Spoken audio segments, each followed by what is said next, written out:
Okay, alright. Isang mga tanghali at gabi po sa ating lahat dyan sa Pilipinas at all over the world po. Bago po natin bisa ng lahat, gusto ko lamang po ipakilala sa inyo ang ating YouTube channel. Pasok intro!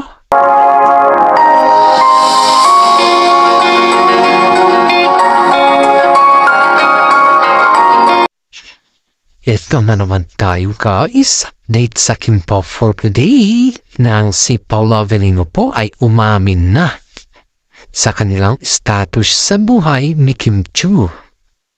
Ano kaya yung pag-aamin or paano kaya umamin si Paolo Avellino? Sa tingin niyo po ba ay inamin niya na sila na ba? Paki-comment down below lang po dyan guys kasi halos alam naman din natin na umamin na po si Paolo Avellino na siya po ay palagi sa kondo ni Kim Chiu. Heto na tayo guys.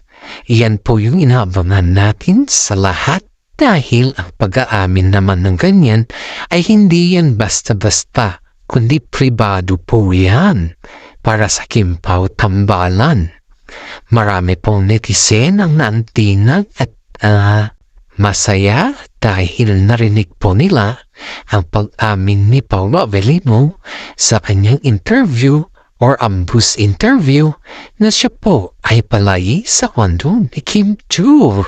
Kaya nga po ito si Kim Chiu guys ay ang reaction daw niya nung nalaman niya nung umamin na si Paolo Avellino ay yun po yung ngumiti lang siya. Ngumiti na hindi natin alam kung saan banda yung kanyang ngiti.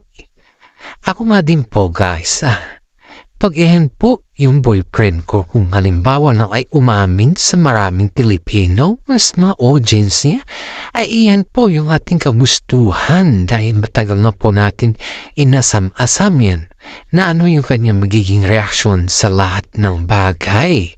Kaya nga po dito natin makikita na si Paolo Avellino po ay sobrang concerned sa kalagayan nila ni Kim Chiu dahil sa lahat ng bagay makikita naman natin kung ano yung tinatawag na couple talaga. Sa mga hindi fans ng Kimpaw dyan, wala po kaming magagawa sa inyo kung kayo po ay hindi fans ng Kimpaw dahil lahat naman po tayo ay gusto natin nasa kamay or nasa mabuting kamay po si Kim Chiu at saka si Paolo Avellino.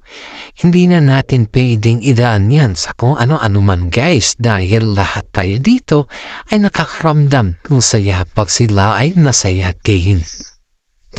Kaya dati po natin alam yan guys at kaya dito po natin may papakita guys na hindi na rin mapigilan ni Paolo Avellino ang magsalita dahil sa kanyang inamin na talagang sobra na ang kanilang kasiyahan ni Kim Chiu. Ito guys ito yung sinasabi ng mga legit na sources natin na si Paolo Avellino daw ay palaging may dalang chocolate at palaging may dalang bulaklak tuwing siya po ay pumupunta kay Kim Chiu. Ibig sabihin po yan guys is yun po ay palagi siya may mga bit-bit. Hindi po siya pumupunta doon na walang bit-bit, halos po yan may bit-bit siya. Kaya nga po sobrang saya natin guys na marinig kay Paolo Avellino na sa lahat ng mga kanyang ginagawa ay natagumpayan niya rin ang kanyang pagtubok sa buhay. Kaya yung mga netizen dyan na nagda-down kay Paolo Avellino patungkol sa balita na wala namang kwenta sa kanila ay pinili po nilang hinihila si Paolo Avellino.